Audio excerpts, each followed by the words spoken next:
নাৰী গড়ৰ লখিমী, নাৰীৰ লাজ সন্মানী সকলো।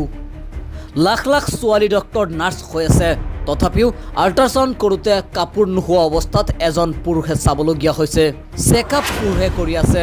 সন্তান জন্ম হ'বলৈ হ'লে যদি প্ৰস্ৰাৱৰ পাইপ লগাবলগীয়া হয়, তেতিয়াও কাপোৰ গুচাই কোনোবা পুৰুষে লগাই থকা দেখা যায়। হ'ব পাৰে চিকিৎসকসকলৰ চিন্তাধাৰা বেয়া নাথাকে, কিন্তু এজনী নাৰীৰ সন্মান ক'ত?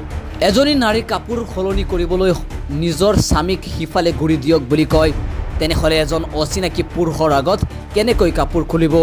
নাৰী ইমান উচ্চ শিক্ষিত হৈ কি লাভ যদি নাৰীৰ কাম পুৰুষ ডক্টৰক দিয়ে? যদি সেই সময়ত নাৰীয়ে নিজক কমফৰ্টেবল ফিল নকৰে, আপুনি কেনেকৈ বিশ্বাস কৰিব সকলো পুৰুষ ডক্টৰ ভাল হ'ব বুলি? কিছুমানটো বেয়াও থাকে।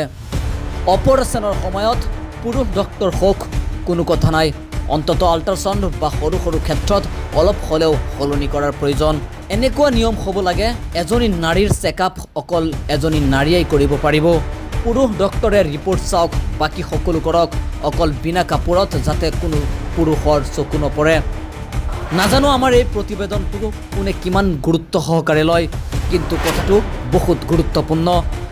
যদি আপুনি আমাৰ এই প্ৰতিবেদনটোৰ সৈতে একমত বা আপুনি এনে এখন নিয়ম বিচাৰে, তেনেহ'লে ভিডিঅ'টো যিমান পাৰে ইমান শ্বেয়াৰ কৰি দিয়ক। News desk report, news 16 north east.